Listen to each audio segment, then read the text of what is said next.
High grades. Sino po dito ang mga youth na nandito, gusto niya mataas yung grades niya?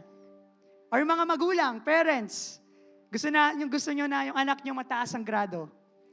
Siyempre, pinapaaral natin, di ba? Ako po, nung nag-aaral po ako, yung grades ko po ay para pong umaano ng talahib. Nagpuputol kasi palakol po eh. Biro lang po. Gusto natin, tama, di ba? Gusto natin, mataas yung grades natin, line of 9, lalo na yung magulang, di ba? Nakakawala ng pagod. Sabi nga nila, pag nakikita yung anak nila ay mataas ang grades. Ano pa? High followers in social media. Gusto natin mataas yung followers natin, like sa Instagram, TikTok, YouTube, Facebook. Kasi po ngayon ay sa social media, pwede na pong kumita ng pera dahil po kay Meta. Tama po? Updated po ba tayo dyan? Yan, gusto po natin yan. And ano pa? High-paying job, syempre.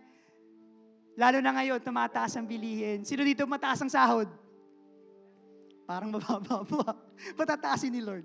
High-paying jobs or high-paying in our businesses. Gusto natin, mataas yung sahod natin, mataas yung salary natin, di ba? Ayan. Ano pa?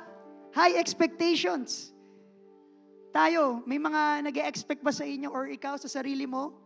May expectation ka ba sa sarili mo na dapat sa ganitong age or sa ganitong araw o sa ganitong year, ganito na ako? Meron po ba? Mga magulang, gusto natin mataas yung expectation natin sa anak natin. Di ba? Dapat lagi ka na sa honor. Or dapat dean's lister ka. Or dapat cum laude ka. Ganyan po ba? Or tayo mga kabataan. At meron po akong papakita ng picture sa inyo. Kilala niyo po ba ang CEO ng Kangkong Chips? Kilala niyo po ba yan? Si Kuya Josh Mojica. Kaway po ba kami? Di, mas pogi yan eh. Si Josh Mojica, siya po ang CEO ng Kangkong Chips. In his young age, siya po ay, I think, millionaire, no? Sabi niya po dito, G, if you're still broke at 25, ouch, 25 pa lang po ako, it's not your parents, it's your fault as a man, move. So, alam niyo po yun, kapag nag-set tayo ng expectation, lalo na sa social media yung nag-feed sa atin na dapat ganito na ba ako sa ganitong edad ko? Pero we believe and I believe God is a perfect timing. Tama po ba? Ayan, wag po tayo magpapa-apekto masyado at meron pong magandang plano si Lord sa buhay natin. Pero yan po, no? Yan po yung nag-feed sa atin or sa mga kabataan or sa atin na we want to be a high expectations. Ano pa? High dreams. At ang pangarap po ay walang pinipiling edad. Lahat po tayo pwedeng mangarap. Tama po ba? At libre lang mangarap. Tanongin mo yung katabi mo, may pangarap ka ba? Natupad naman na ba ang pangarap mo?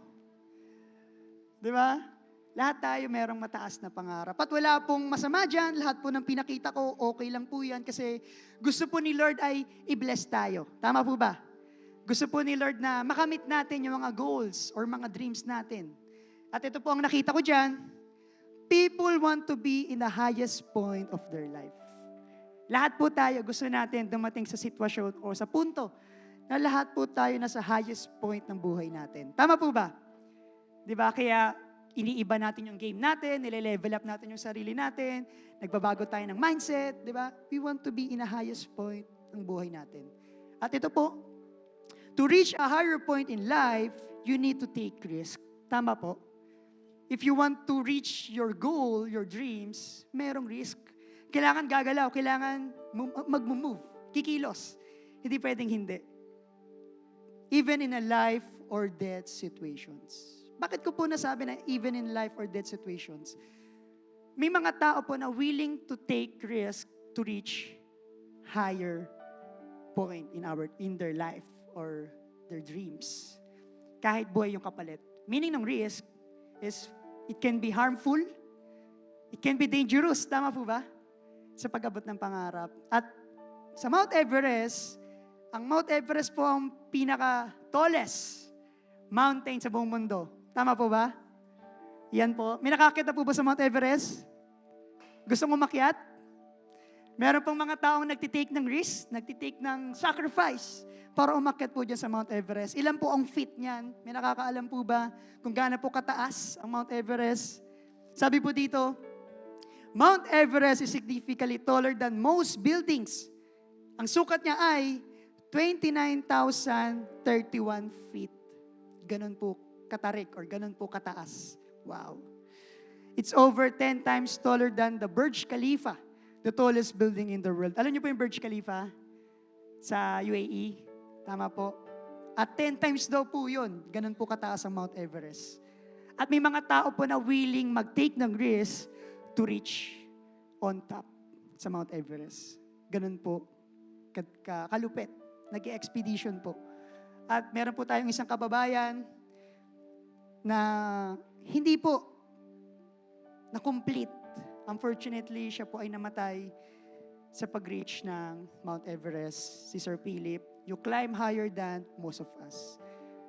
So napapansin po natin na we want to be on top and willing po tayo mag-take ng risk para mapunta sa sitwasyon na yun. At meron po akong tanong sa inyo, how are you doing right now?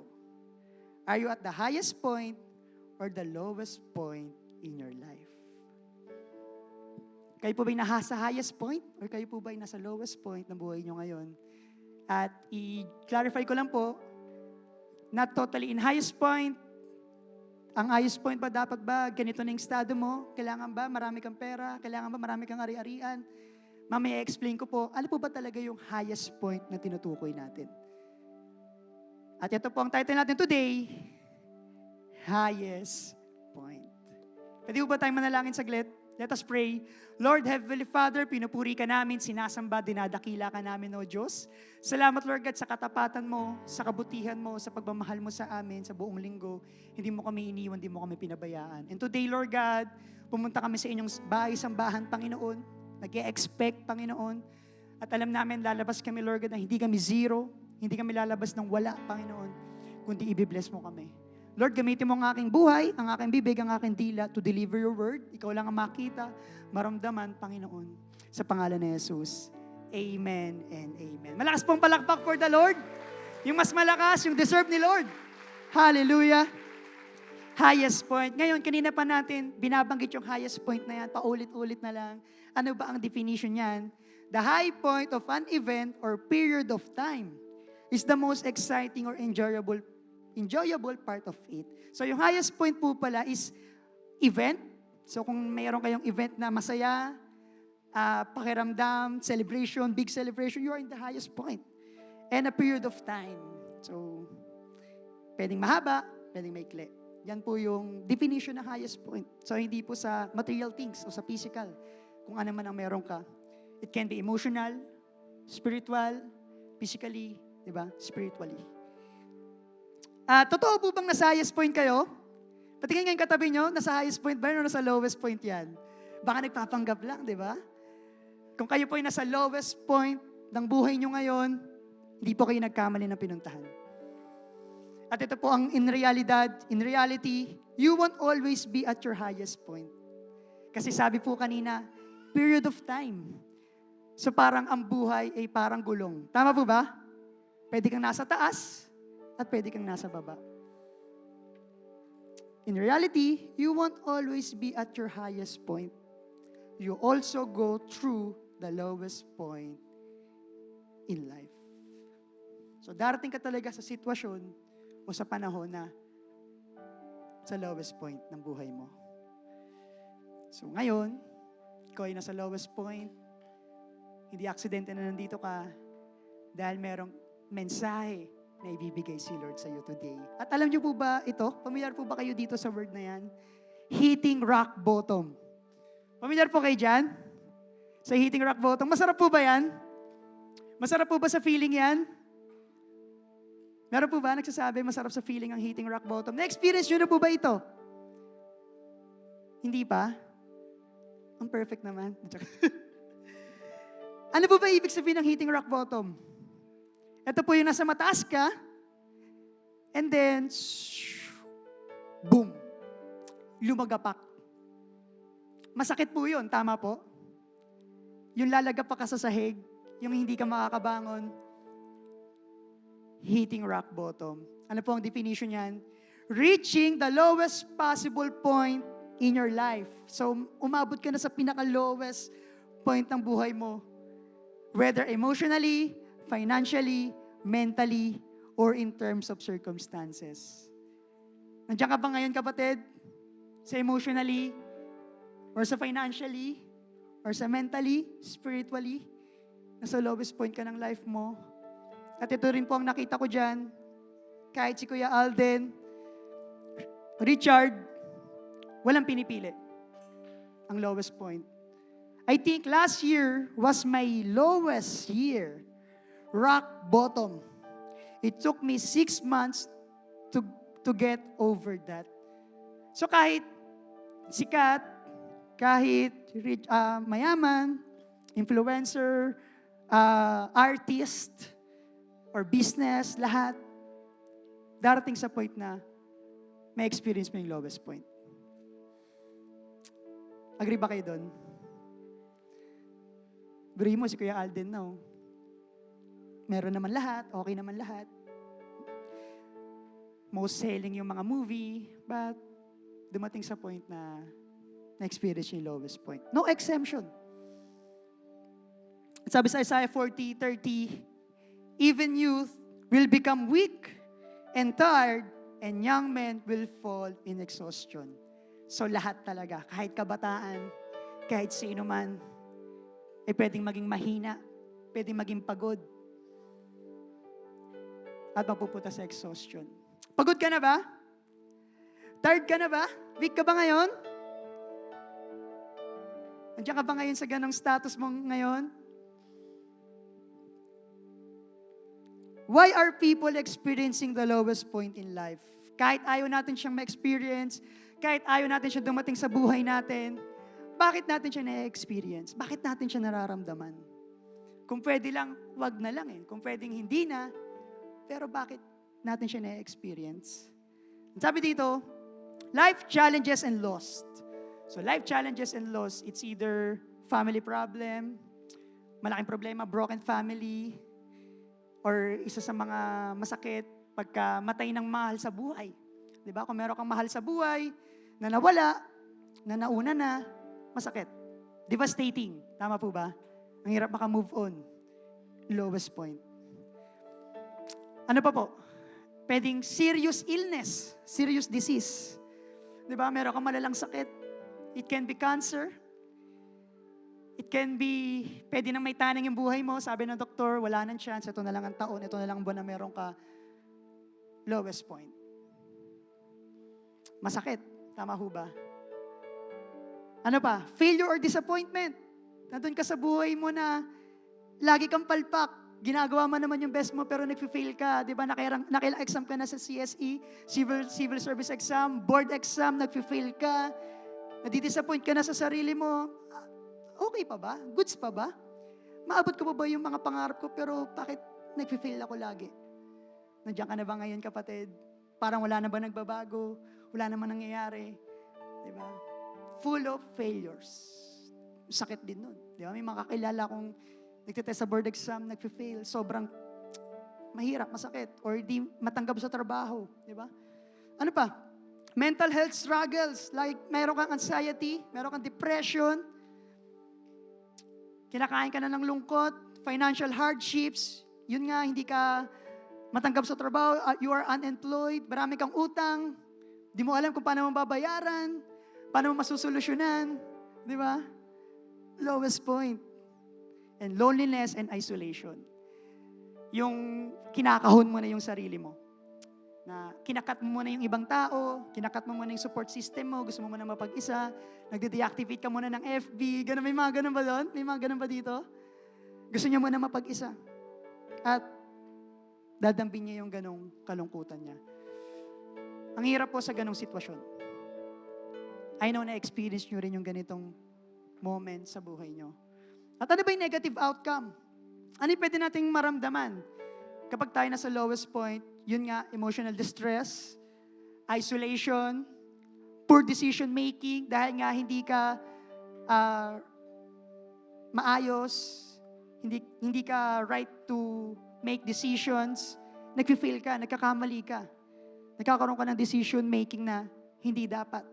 Mas lalo kang nagkakamali, mas lalo kang nag-fail because hindi ka in the right condition dahil nga marami kang problema. Negative outcome, health issues, hindi ka na nakakatulog ng maayos, 6 to 8 hours, Hindi mo na nabubuo, parang tulog manok na lang. Tapos maraming problema. Paano ka masusolusyonan lahat? Hindi na kaya. Ano pa? Pwede mong maramdaman. Bumababa ng immune system mo, nagkakasakit ka na, napapabayaan mo na yung sarili mo, yung weight mo, lalo kang pumapayat kasi di mo na alam eh. Like, damay lahat eh. Mentally, di ba? Health issues. Ano pa? Loss of motivation. Nawawalan ka na ng courage, nawawalan ka na ng apoy sa heart mo to continue, to pursue. Because you're in the lowest point, baka hanggang dito na lang talaga ako. Baka, eto na. Bigay ko naman yung best ko. I did my best. But, I give up. Tanggap ko na. Loss of motivation. Dito na lang ako. Or self-destructive behavior. Self-destruct. In the word self-destruct, sisirain mo na yung sarili mo. Pwedeng, dahil nga you're in the lowest point, hahanapin mo na sa mundo kung paano ka makakaalis or kung paano ka makakaangat ulit. Hanapin mo na sa standard ng mundo, like vices, inom, alak, ano man yung pwede magpa-fulfill sa'yo, pero mas lalo kang ibabaon. Self-harm, yung ulo mo, pinupupok mo na sa pader, sinasaktan mo na yung sarili mo, naglalaslas. Kasi ikala nila yun na yung solusyon, yun na yung magiging sagot. Or lastly, suicide. Suicide. Tapusin ko na. Para tapos na lahat, para wala nang problema, suicide. Lasunin ko na lang lahat, lasunin ko na rin yung sarili ko para tapos na. At ang suicide, ang pangatlo na dahilan kung bakit namamatay ang tao sa suicide. Akala yun yung sagot, pero hindi. Pero hindi po yan ang bad news. Amen? Meron po akong good news na gustong sabihin sa inyo today. Ito po yan. Overcoming the lowest point in life is not impossible. You can get through it. Amen pa doon? Kapatid, if you're in the lowest point of your life, hindi imposible. Bakit? Bakit hindi imposible na mabago at mag-change yan, mag-turn around yan? Dahil ito ang pangako ng Panginoon. God can pick you up at your lowest point and get you to the highest point of your life. Kapatid, kahit sa pinakasulok-sulok ka, kahit sa pinakababang-baba ka, na alam mo parang wala na, hindi na kaya, God can pick you up and put you in the higher place or the highest point of your life. Naniniwala ka ba doon, kapatid? Kung naniniwala ka, pwede bang palakpakan si Lord? Wow! Yan po yung pangako ng Panginoon. Kaya kang bunutin ng Panginoon dyan. Kaya kang alisin ng Panginoon dyan. How can I reach the highest point in my life? Paano? Paano ako magsisimula? Anong gagawin ko? Gusto kong makaalis dito. Gusto kong umalis sa lowest point ng life ko. How? Number 1, trust in the Lord. Trust in the Lord. How? Paano tayo magtatrust sa Panginoon? Sino dito kilala si Lord? Baka kilala lang natin si Lord by name. Baka hindi pa natin siya kilala deeper. Ikaw, mag-iiwan ka ba ng gamit sa tao na hindi mo kilala? Halimbawa, iwan ko muna to dito bantayan mo hindi mo kilala. Hindi mo gagawin, tama. Pero kung yung kilala mo, iiwan mo dahil sure ka na safe kasi kilala mo siya. Dapat ganun din tayo kay Lord. Dapat hindi lang natin kilala si Lord by name. Dapat kilala natin siya kasi yung trust natin, binibigay natin sa Kanya. How? Pray. Read the Word of God each and every day. Seek His will. Always choose God every day. Amen po ba? Sabi sa Isaiah 40:31, but those who trust in the Lord will find new strength. So kapag nagtitiwala ka pala sa Panginoon, makakahanap ka ng kalakasan. They will soar high on wings like eagles. They will run and not grow weary. They will walk and not faint. So kapag kay Lord pala kapatid, meron tayong matatagpo ang kalakasan. Sa panahon na tayo nanghihina, sa panahon na ikaw ay mahina, si Lord ang magiging kalakasan mo kapatid. Kailangan natin mag-trust kay Lord. Trust in the Lord with all your heart. Do not lean to your own understanding. Seek His will in all you do, and He will show you which path to take.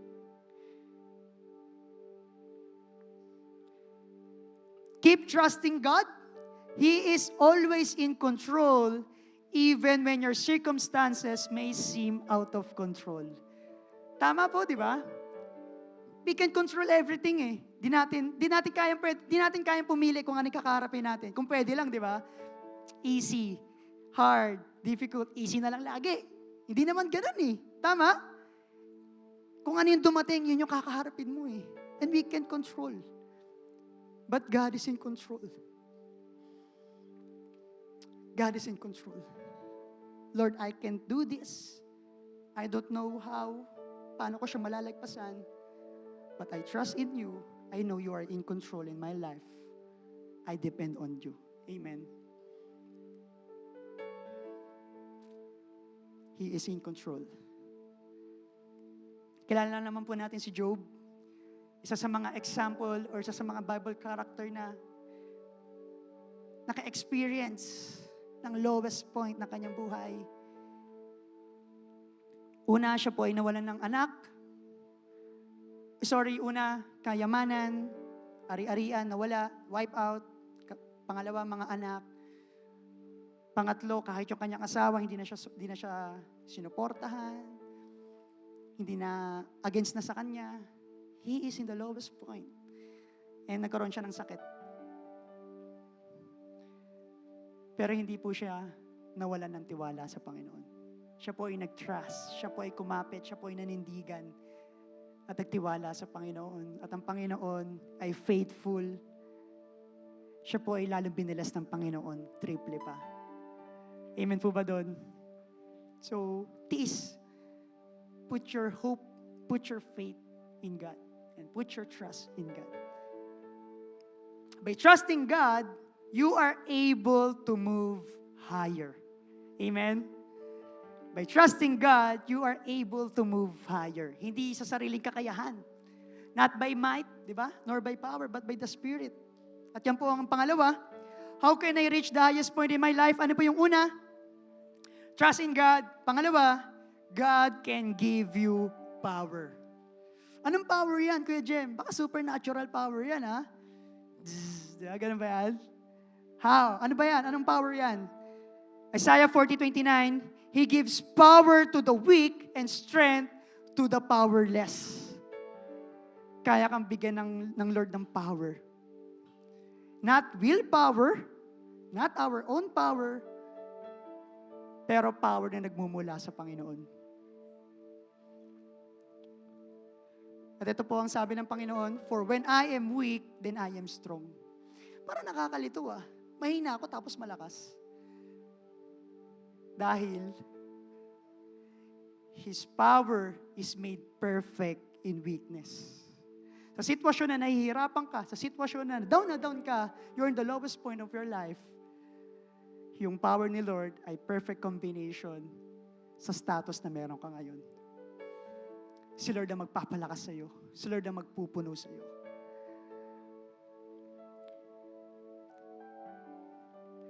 Sabi sa 2 Corinthians 12:9, each time He said, my grace is all you need. Ano po yung kailangan natin? Grace, yung grasya ng Panginoon, dahil my power works best in weakness. So now I am glad to boast about my weaknesses so that the power of Christ can work through me. So inaamin natin, Lord, mahina ako, hindi ko kaya.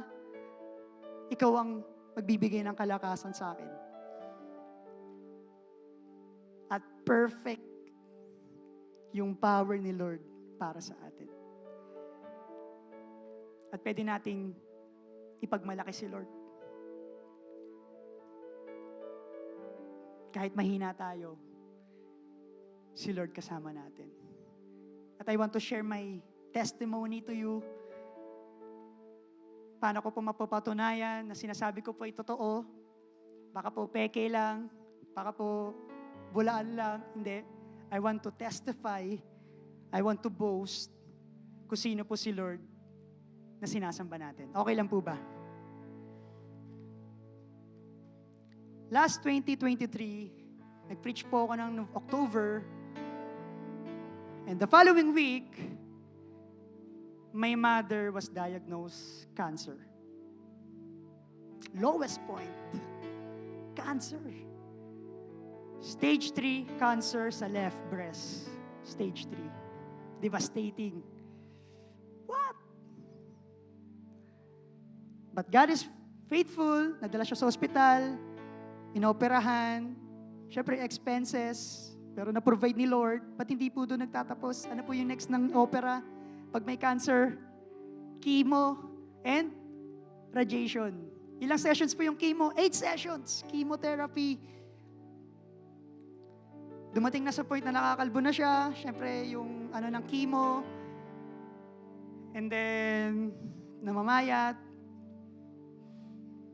Pero yung family namin, mas piniling mag-trust sa Panginoon.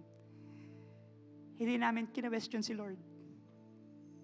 Nagtiwala kami sa Panginoon. And my father, siyempre, hindi niya papakita na mahina siya.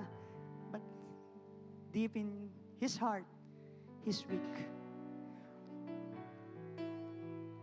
After ng 8 sessions chemo, successful, thank you Lord. Grabe si Lord magpadala ng mga tao, yung favor ni Lord. At next naman, 33 sessions ng radiation naman ang sunod.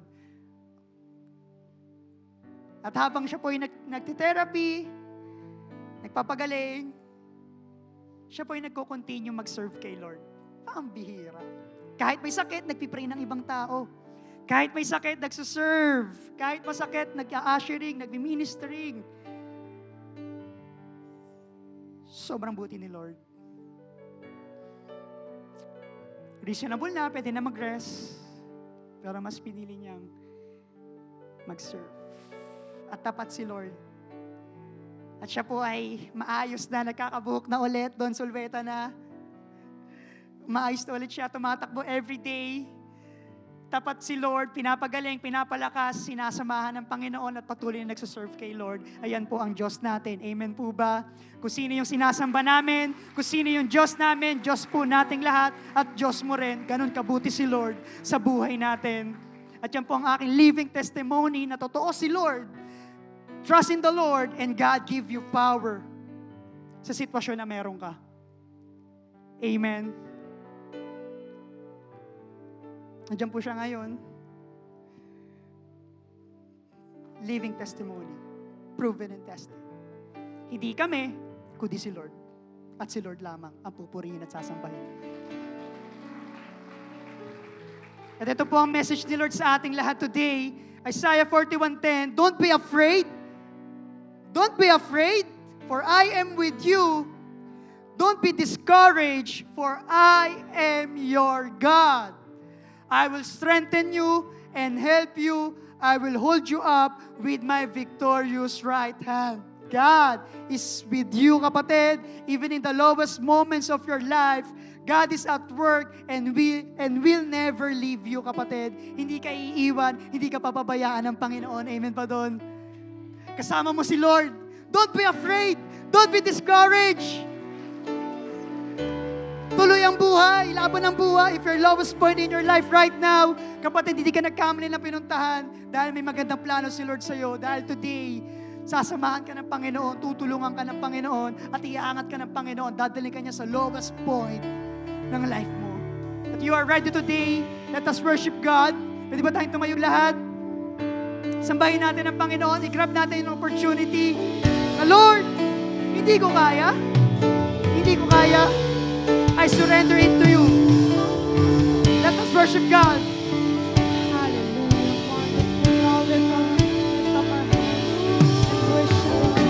Hallelujah, oh God. Ano pong pinagdadaanan namin sa buhay, Panginoon. Alam namin, nandiyan ka lang, Panginoon. You're working in our lives, oh God. Right now, let us sing our praises to you, our worship.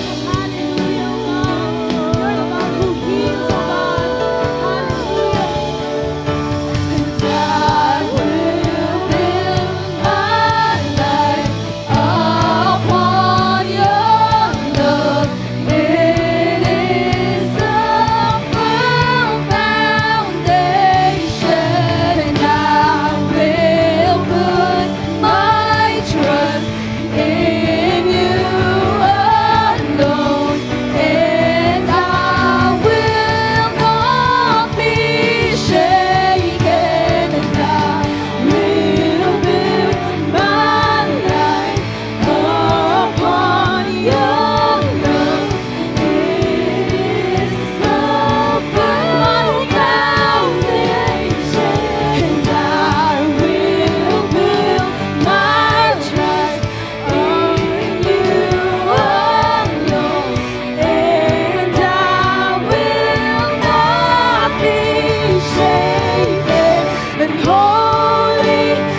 God is here in this moment. God is faithful. He will save you. He will pick you. Hindi ka iiwan, hindi ka papabayaan ng Panginoon. Pwede ba natin itaas ang ating kamay, ating dalawang kamay, sign of surrender. Lord, Heavenly Father, pinupuri ka namin, Panginoon, sinasamba, dinadakila ka, O Diyos. Today, Lord, mangusap ka sa amin, Panginoon. Lord, alam mo ang puso ng bawat isa. Alam mo yung pinagdadaanan ng bawat isa. Lord, hindi kami nagkamali na pinuntahan. Hindi kami nagkamali na nilapitan. Dahil sasamahan mo kami. Tutulungan mo kami, Panginoon. And I pray, Lord God, sa mga tao na nandito ngayon, the lowest point of their life, Lord, tulungan mo sila, Panginoon. Katagpuin mo ang buhay nila, Lord God. Na, Lord, hindi kami lalabas sa simbahang ito, Panginoon, na walang dala. Na ganun pa din, Panginoon. Lord, change us. Help us, God. At ikaw lamang, Panginoon, na makakatulong sa amin. And today, Lord, we claim the victory right now, Lord God. We claim the victory, Lord God. Sino man na sitwasyon na sa mahirap, Panginoon, tutulungan mo. Sa may sakit, Panginoon, pagagalingin mo. Yung mga tao na sa financial hardships, Lord God, Lord, you will provide, Panginoon. Sa mga tao na stress, may depression, Lord, you will give peace, God. Ikaw ang sagot, Panginoon. Patuloy kami maniniwala sa iyo, magtitiwala sa iyo. At Lord, sa panahon na mahina kami, Panginoon, nandun ka. Sasamahan kami, Panginoon. And Lord, pinupuri ka namin, Panginoon. Sinasamba, dinadakila ka, Panginoon. Ito po ang aming nag-iisang panalangin, nag-iisang dalangin sa pangalan ni Jesus. Amen and amen.